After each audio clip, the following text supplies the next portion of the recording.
So এখানে we need to know about the Anglo-Saxon period. Anglo-Saxon period কোন সময়ে থেকে কোন সময়ে এটা আমাদের জানতে হবে, and if we look at the date here you can see that it starts roughly from around 700 AD. আচ্ছা, এই AD-টা সম্বন্ধে আমি বলেছিলাম, AD-টা actually is the short form of Anno Domini, ANNO DOMINI, annus in Latin means year and dominus means Lord. So in the year of our Lord, যেটা আর কি if it is translated to English, Lord of course means Jesus Christ. So Jesus Christ-এর জন্ম থেকে এটা আর কি শুরু হচ্ছে, যেটা Christian period যেটাকে বলে আর কি, counting of the time. And the Anglo-Saxon period, it starts from this 700 AD and it roughly continues till 1066, the date of the Norman conquest. So you will read about the Norman conquest, but Utania will be discussing later on, but for the present let us concentrate on the Anglo-Saxon period, where as you see the prose works, as you know that in any literature, Anglo-Saxon literature included, poetry is written or composed first. Actually, this Anglo-Saxon these poems, they were not written down. They were in fact kind of oral in nature, মৌখিক আর কি যেটাকে বলে. So they were composed orally, মৌখিকভাবে এটা composed হয়েছিল, এবং তার সঙ্গে সঙ্গে সেটা আর কি from generation to generation it used to be communicated and sort of used to be passed on. And prose came later. Prose-টা পরে ডেভেলপ করেছে, সেটা around 1150 AD চলেছে prose-টা আর কি. Anglo-Saxon যে chronicle আছে সেটা তোমরা পরে when we do Anglo-Saxon prose I'll be discussing that. আচ্ছা, what was the nature of Britain like? Britain was under the occupation of the Romans for 4 centuries after it was conquered by King Claudius in AD 13. AD 13 King Claudius led the Roman army into Great Britain and conquered the island. The Romans finally left Britain early in the 5th century in AD 410. So this date, AD 410, is important. We need to remember this because this is the date when the Romans left Great Britain after almost ruling for 400 years. 400 বছর ধরে প্রায় তারা রাজত্ব করার পরে তারা চলে গেল। এবারে এখানে এটা লিখিনি, কিন্তু জাস্ট একটু তোমাদের বলি যে তার আগে, রোমানরা আসার আগে, who were the original inhabitants of Great Britain? Great ব্রিটেনে তো নিশ্চয়ই কেউ থাকতো, একদম ফাঁকা জায়গা তো ছিল না. So who were they? They were the Celts, CELTS. So these people were known as the Celts. তারও আগে আইবেরিয়ানরা ছিল, IBERIAN, যাদের মেডিটেরানিয়ান বলেন কয়েকজন স্কলার্স. যাই হোক, so after the Romans left later in that century, মানে ওই 5th century কথা বলছি, the Germanic tribes like the Angles and the Saxons took over Great Britain, the major portion of Great Britain, এবং as we can see that they came from the European continent, and Great Britain, the name England, এই যে এখনকার যে নামটা England, so this island came to be known as England, and the land of the Angles. The Angles were the kind of, the dominating tribe among the three tribes that entered England or Great Britain. So, and its language was to become English. So, in this way, the conquest took place. After the Romans left, the Anglo-Saxons, they came and settled down in England, Great Britain. But let us go to the third slide. Now, who were these Anglo-Saxons? Era kara chilo. The Anglo-Saxons were a Germanic tribe. They were a warlike people. According to the great Roman historian Tacitus, who wrote about them in his book called Germania. আচ্ছা, এখানে দেখো জার্মানিয়া, এই যে বইয়ের নামটা, I have underlined this. Actually, when you write the names of any novel or text, any prose book, prose work, you have to underline the text, the name of the text. আর যদি কোনো কবিতা হয় বা কোনো এসে হয়, সেটাকে you should put it within single inverted commas. তাই জন্য এখানে এটা আন্ডারলাইন করেছি। নাও অ্যাংলো-স্যাক্সনস কারা ছিল? তারা একটা জার্মানিক ট্রাইব ছিল, এবং they were very warlike people. They were fond of war. And Tacitus is the Roman historian who has written about them in his book titled Germania. এই জার্মানিয়া বলে যে বইটা Tacitus লিখেছিলেন, এখানে actually he has talked about these Germanic tribes. He has mentioned a number of Germanic tribes এবং তাদের nature সম্বন্ধে, তাদের কীরকম তারা ছিল, এবং সেখান থেকে আমরা যে ক্যারেক্টারিস্টিক্সগুলো যেগুলো জানতে পারি এদের সম্বন্ধে, এদের প্রকৃতিটা কী ধরনের ছিল। They had a great love of the sea. They were seafaring people, and as you know, they in those days communication was not very good, and mostly it was done through the seas and the small ships, the boats, big boats that were made. So these Anglo-Saxons, they loved the sea and they loved to sail on the sea. They were warlike, এটা তো আগেই বলা হয়েছে, fearless. Of course, one has to be fearless if one is constantly engaged or involved in wars. They valued the qualities of fealty, hospitality, and prowess. Prowess means power. Hospitality is generosity towards guests. Fealty is a kind of যেটাকে বাংলায় বলা আনুগত্য. So they actually they had a number of tribes. এই Germanic ট্রাইবগুলো অনেকগুলো ছিল, and each tribe had its own king or leader বা ruler, এবং there were a large number of retainers or warriors, যোদ্ধা, যারা এই লিডারের আন্ডারে থাকতো। এবং যেহেতু it was a time when there used to be a lot of wars, small battles, নানা রকম যুদ্ধের একটা আবহাওয়া ছিল আর কি, সেই জন্যে they had to be prepared for war, সবসময় তৈরি থাকতে হচ্ছে।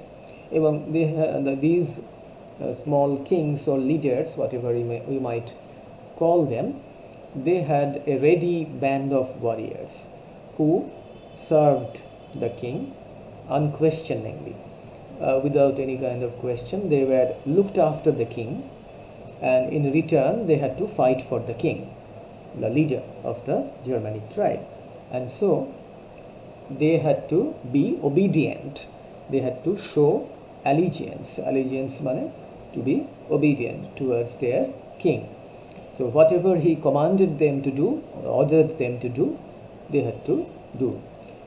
So that was the kind of the clan or the group that they had in their বলা যেতে পারে এইসব জার্মানিক ট্রাইবগুলোর মধ্যে ছিল।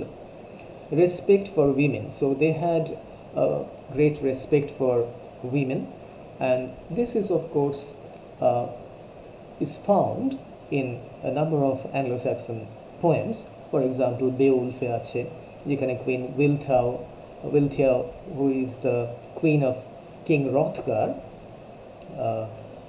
she serves the warriors with wine and other food, and she welcomes them. So the position of women during the Anglo-Saxon period, during this time, it was quite high. And finally, courage and honor. So courage, of course, they were fearless, এটা তো আগেই বলা হয়েছে। And honor, of course,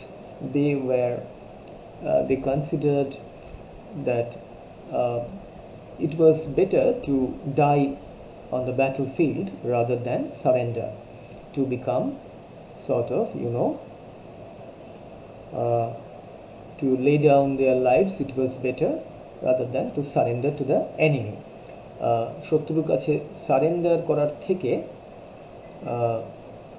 মানে মৃত্যুও ভালো। So that was something that they thought, they preferred. সুতরাং অ্যাংলো-স্যাক্সনদের যে ক্যারেক্টারিস্টিক্সগুলো এইগুলো হচ্ছে we have to just remember these things, এবং এইগুলো আমরা তাদের কবিতার মধ্যে আমরা পাব। We will get a reflection of these qualities in their poems. Now let us move on to the next slide, which talks about these characteristics. Anglo-Saxon যে ট্রাইবগুলো তাদের তো ক্যারেক্টারিস্টিক্সগুলো জানলাম। অ্যাংলো-স্যাক্সন পোয়েমস, অ্যাংলো-স্যাক্সন পোয়েট্রির কিছু ফিচার্স আছে, সেগুলো কি? যেটা আগে বলছিলাম, Anglo-Saxons had an oral poetic tradition. So these poems that form the sort of Anglo-Saxon poetry আর কি, they were entirely composed orally, মৌখিকভাবে। They were not written down anywhere. অনেক আগে থেকে আর কি মুখে মুখে ফিরত, তারপরে সেগুলো অনেক পরে লেখা হয়েছে। যখন কম্পোজড হয়েছে তার অনেক পরে। Anglo-Saxons had a runic script, but this was used only for special occasions.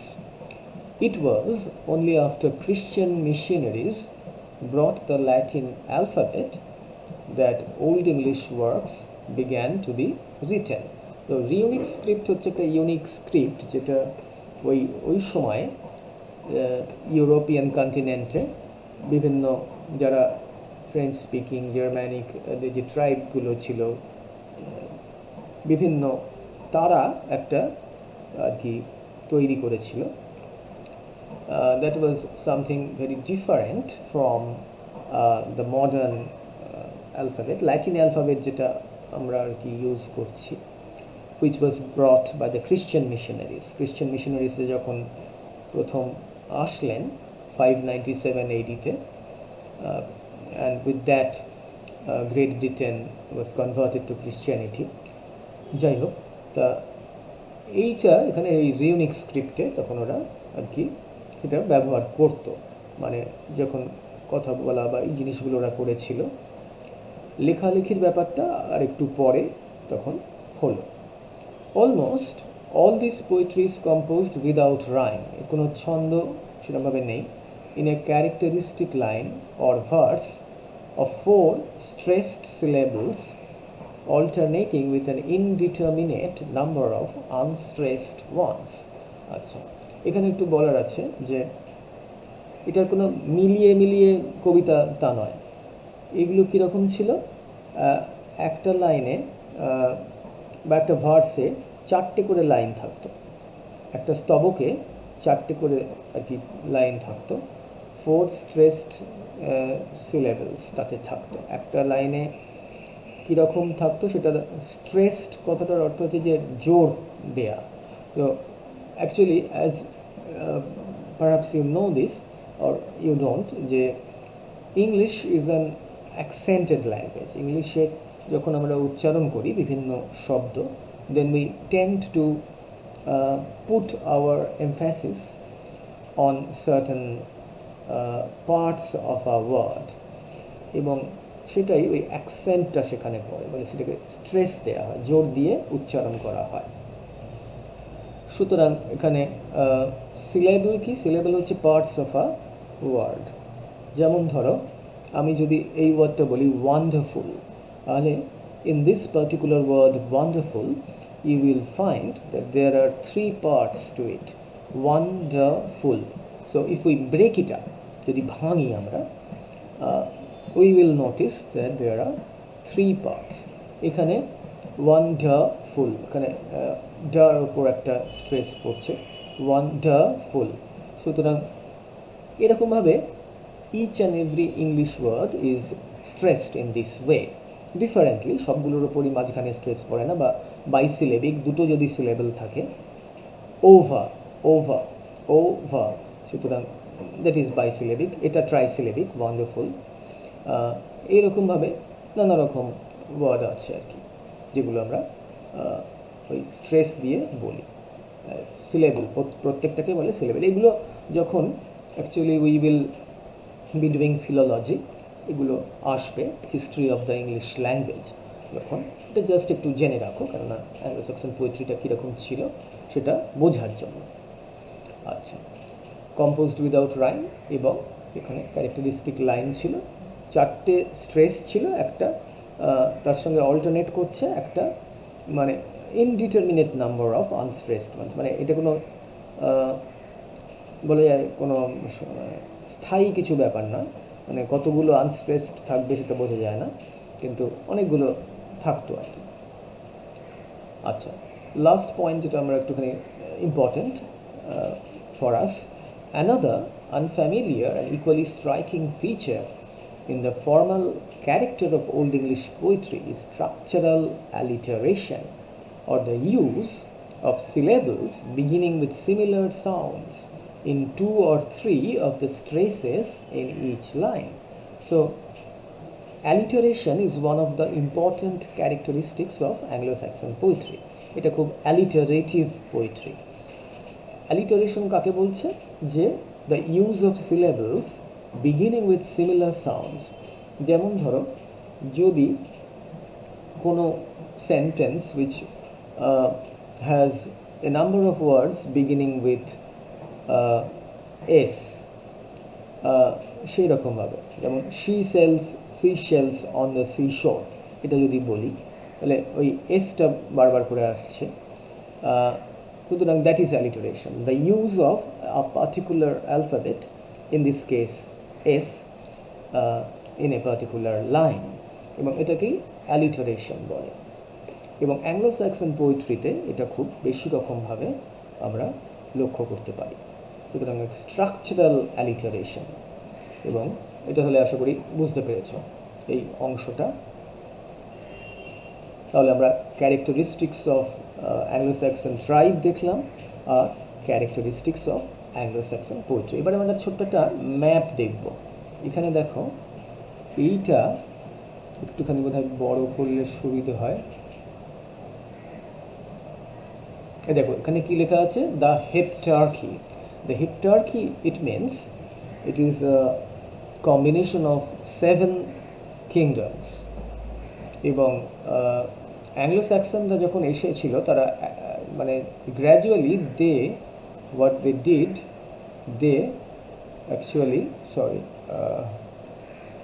চলে গেল, হ্যাঁ, so they established 7 kingdoms, ছোট ছোট ভাগ করে ইংল্যান্ডে তারা কিংডম করলো।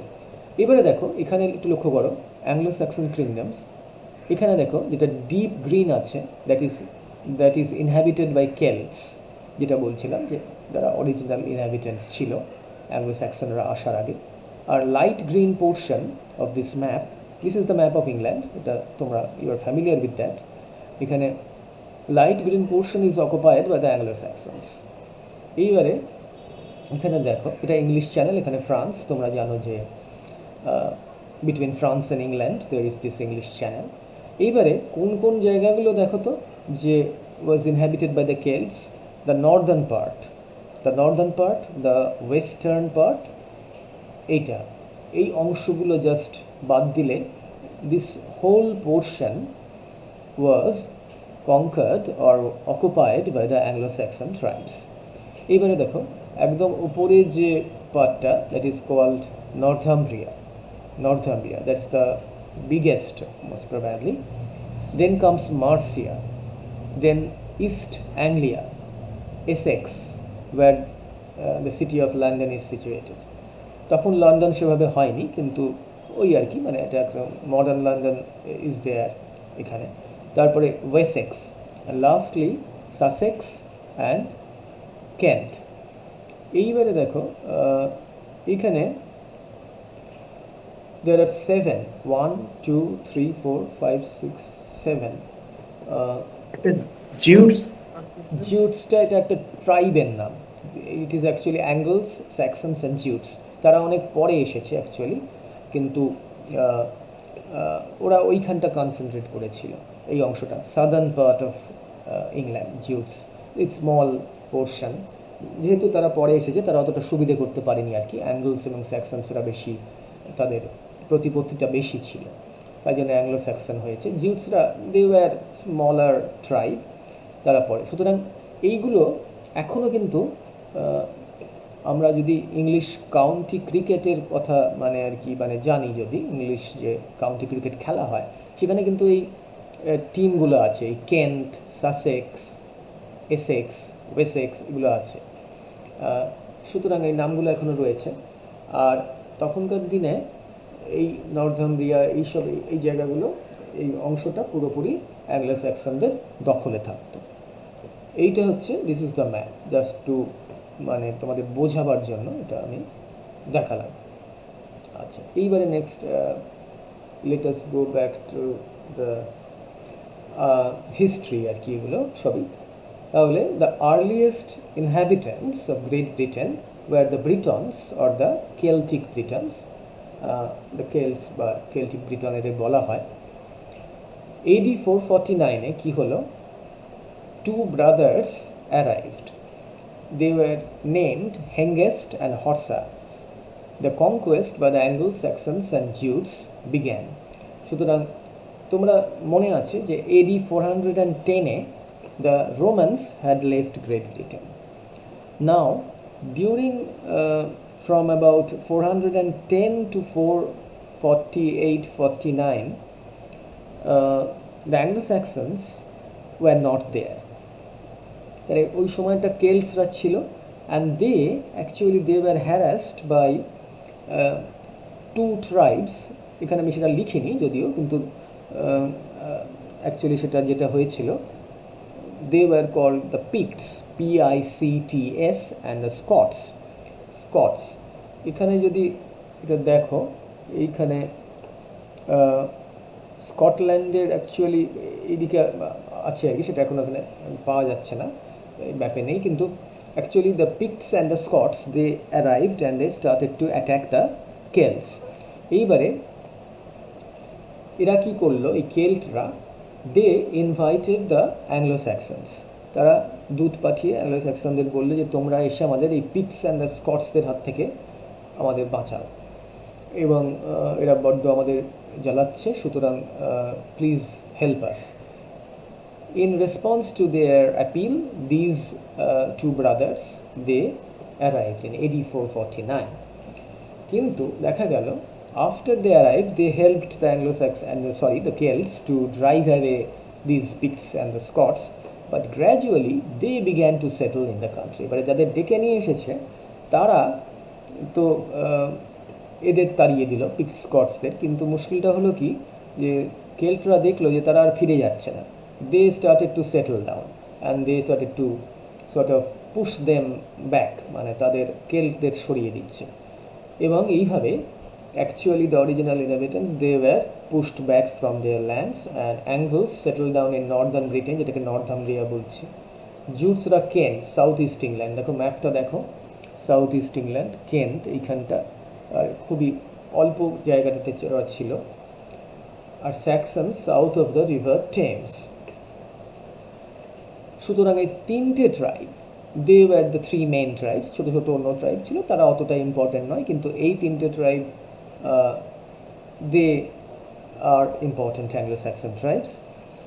They started to settle down and they didn't want to go back after they understood that this country was good for them and there was no opposition, no one could drive them away.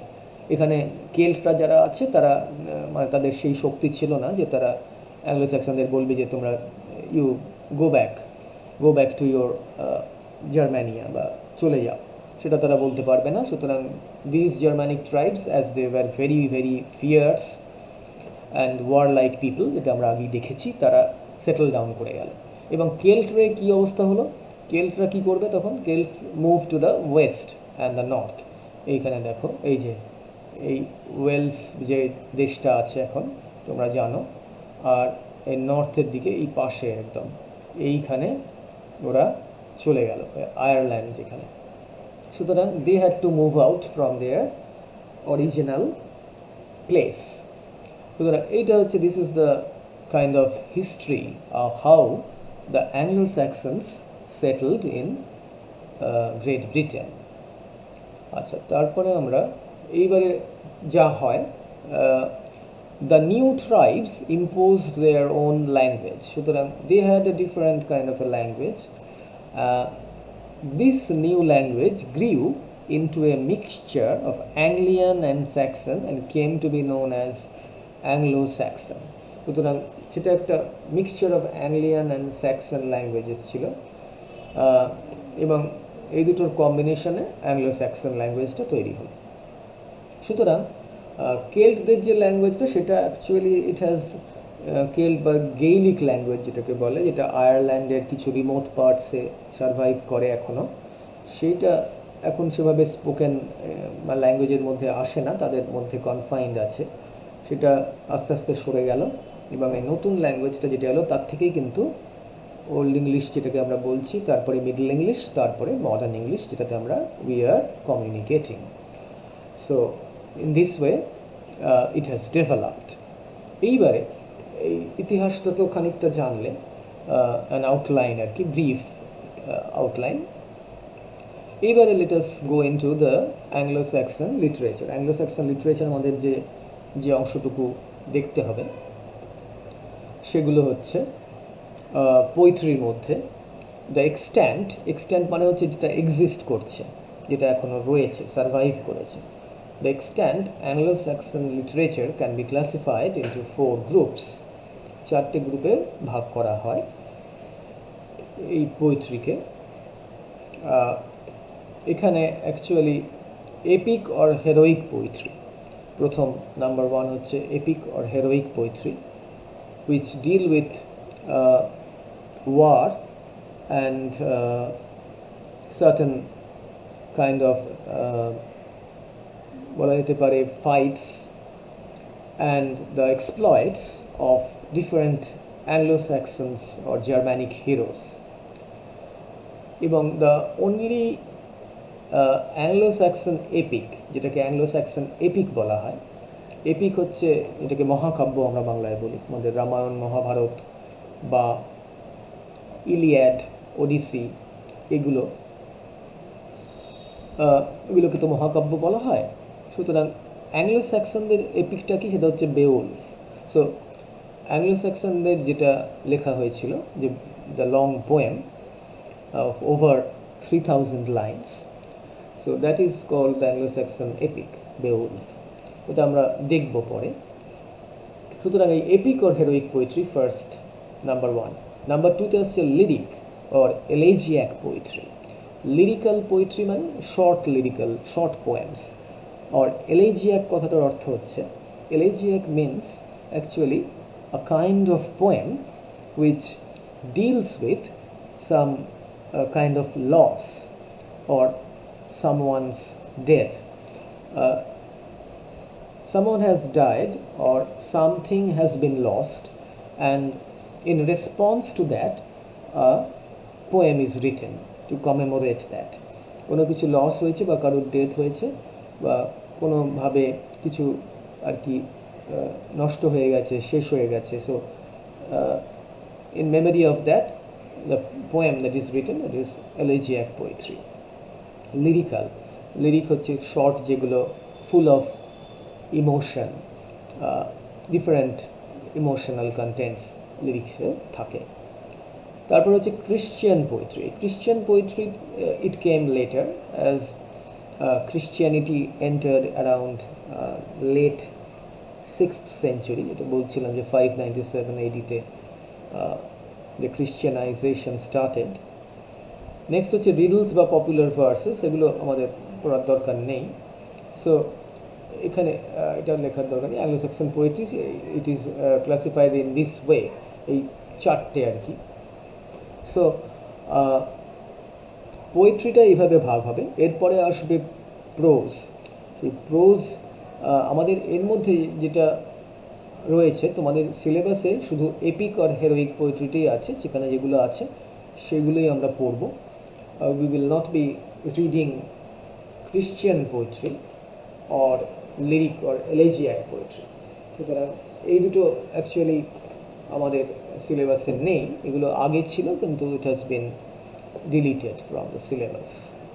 So এইগুলো আমরা actually আমাদের এইটার ওপর concentrate করতে হবে, epic or heroic poetry. আচ্ছা, next স্লাইডটা আমি একটুখানি দেখছি। এখানে দেখো how much of this Anglo-Saxon poetry has survived. Only a portion, a small portion of what was composed and what was later written down has survived. The manuscripts in which poetry is preserved are 4 in number. এটা তোমরা Edward অ্যালবার্টে পেয়ে যাবে, তোমরা আশা করছি some of you have started reading that book. এখানে আমি just একটুখানি আবার বলে দিই, এটা অ্যাংলো-স্যাক্সন পোয়েমের যে পাণ্ডুলিপি, ম্যানুস্ক্রিপ্টস মানে হচ্ছে পাণ্ডুলিপি, এটাকে বাংলায় বলে। So these are to be found, the poems, they are to be found in 4 books, 4 manuscripts rather, বা বুকও বলা হয় এগুলোকে। প্রথম হচ্ছে দ্য বেওলফ ম্যানুস্ক্রিপ্ট, এটাকে কটন ভাইটেলিয়াস A15, এটা রোমান 15, ইন দ্য ব্রিটিশ মিউজিয়ামে এই কটন ভাইটেলিয়াস A15 ম্যানুস্ক্রিপ্টটা আছে, যেটাতে this epic of বেওলফ is there. বেওলফ নামে যে এপিকটা আছে ওটা এর মধ্যে আছে বলে এটাকে বেওলফ ম্যানুস্ক্রিপ্ট বলা হয়। It contains Beowulf and Judith is a Christian, Anglo-Saxon Christian poem, and this dates around 1000 AD. So as you can see, 2 poems are there. It contains Beowulf and Judith, এবং এটার নাম actually cotton Vitellius A15. Number 2 হচ্ছে the juniors manuscript, MS Junius 11 in the Bodleian Library, Oxford. The Bodleian Library is one of the famous libraries in Oxford.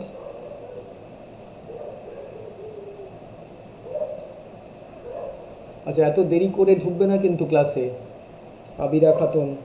আজকে আমি ঢোকালাম, কিন্তু please try to B present, এখন class প্রায় শেষের দিকে। ওকে, sorry sir. এবারে যেটা বলছিলাম, juniors manuscript, MS Junius 11 in the Bodleian Library, Oxford, so called since it belonged to Junius, librarian to Lord Arundel, and was first printed by him in 1655. It contains the Cadmonian poems. এবারে এখানে একটু বলার আছে, এইটা juniors বলে একজন librarian ছিলেন, তিনি লর্ড এরান্ডেল বলে একজন লর্ড, ব্রিটিশদের অ্যাকচুয়ালি নানা রকম ওদের মানে কিংয়ের পরে কোনো একটা অ্যারিস্টোক্রেসি আছে, সেখানে ওই ব্যারন, তারপরে লর্ড, তারপরে নানা ধরনের ওদের পোস্ট আছে, র্যাঙ্ক আছে আর কি, অ্যারিস্টোক্রেসি। এগুলো পরে আস্তে আস্তে জানতে পারবে তোমরা। এই লাইব্রেরিয়ানের কাছে এই ম্যানুস্ক্রিপ্টটা ছিল, and he was the person who printed this in 1655. 1655 ইনি এটা প্রিন্ট করেন। এখানে কি আছে? এখানে ক্যাডমনিয়ান পোয়েমসগুলো আছে। Caedmonian poems, Caedmon was one of the early Anglo Saxon Christian poets. তার একটা হিম আছে। Hymn means song in praise of God, song or poem in praise of God, which is consists of 9 lines. এটা actually this is part of Anglo Saxon Christian poetry. তোমাদের এটা মানে পড়ার দরকার নেই, আমি জাস্ট বোঝাবার জন্য বলছি ক্যাডমনিয়ান পোয়েমস বলতে কী বোঝায়। Cadmon actually didn't write this. Actually, he got this poem in a dream, as it is recounted. এবং this is about the origin of the world, how the world came into being. And later on, some poems were written in imitation of Cadmon. Cadmoনের অনুকরণ করে কিছু কবিতা লেখা হয়েছিল, যেগুলোকে ক্যাডমনিয়ান poems বলা হয়। সুতরাং জুনিয়াস ম্যানুস্ক্রিপ্টে এগুলো আছে। এবারে দেখো নাম্বার 3-তে চলে আসি আমরা। Number 3, the Exeter book, in the chapter library of Exeter Cathedral, known to have been donated to that cathedral by Bishop Leofric. It has 2 signed poems by Kenilworth. Now, Exeter book এখানে chapter library Exeter Cathedral এটা ইংল্যান্ডে আছে, bishop লেফ্রিকের দ্বারা এটা donated করা হয়েছে। এখানে কেনাউলফ বলে আর একজন অ্যাংলো-স্যাক্সন খ্রিশ্চান পোয়েট ছিলেন, who use to sign his name. এখানে একটা জিনিস বলে রাখি যে এই অ্যাংলো-স্যাক্সন যে পোয়েমসগুলো আমরা নাম পাবো বা মানে পড়বো, actually they are anonymous poems. We do not know who has compose them, কারণ তখনকার দিনে এই নাম দিয়ে তোরভাবে তো ছাপা তো ব্যাপার কোনো প্রশ্ন ছিল না, এগুলো মুখে মুখে কম্পোজড হয়েছিল, তারপরে অনেক পরে লেখা হয়েছে, এটা অন্য কেউ লিখেছে। এবারে কে যে প্রথমে এটা কম্পোজ করেছে, সো নো ওয়ান নোজ, মানে it has come down through generations আর কি। সুতরাং এই কবিতাগুলো কে, মানে who is the poet, actually এখানে দ্য পোয়েট অর স্পিকার বলে আমাদের বলতে হয়, কারণ আমরা জানি না যে who is the person responsible for the poems, এক একটা পোয়েম কে লিখেছেন। কিন্তু এই যে this particular person called Kenilworth, he had this habit of signing his name at the end of the poem. ওদের একটা যে এখানে লিখতো আর কি পাতা বা এর ওপরে শিপস্কিন ইত্যাদি এরকম নানা রকম, সেখানে he used to sign his name. তার থেকেই আমরা we have come to know about him. So এখানে 2 signed poems আছে Kenilworthের Exeter book. Last হচ্ছে the Vercelli book in the Cathedral Library near Milan. Milan is in Italy, as you probably know. এখানে Vercelli book এটাকে বলা হয়। It contains 2 signed poems by Kenilworth, Andreas and the Dream of the Rood. এগুলো সবই Christian poetry. সুতরাং আরও 2 Kenilworthের poem রয়েছে, আর Andreas বলে একটা কবিতা আছে, are the dream of the rude আছে। সুতরাং these are the 4 manuscripts that holds or that contains the whole gamut of Anglo-Saxon poetry. Either it is heroic poetry, elegiac or lyrical poetry, or it is Christian poetry, Anglo-Saxon Christian poetry. So আমি আজকে এই ক্লাসটা এখন এখানে শেষ করছি। We will continue tomorrow. তোমাদের সঙ্গে কি ক্লাস আছে কালকে? হ্যাঁ, মোস্ট প্রবাবলি না, কালকে বোধহয় yes I have a class with you. ঠিক আছে, at around 1 PM I think. So tomorrow at 1 PM তোমরা এই গুগল মিটেই আবার আসবে। So I will continue with this. হ্যাঁ, সো এই পর্যন্ত যেটা আমি মানে আর কি পড়ালাম, so is it okay with you? বুঝতে পেরেছো? Yes, sir. Thank you. Yes, sir. হ্যাঁ, Yes, যদি sir. কোথাও Thank you. কোনো Thank প্রশ্ন you, আছে, anyone has any, do you have any question? মানে বুঝতে পারোনি কোনো জায়গাটা একবার বলতে হবে, এরকম যদি হয় তো আমাকে বলো, তাহলে I will sort of kind of go over that portion again. আচ্ছা, তোমাদের আজকে কতজন এসেছো? 36। ঠিক আছে, আরও বেশি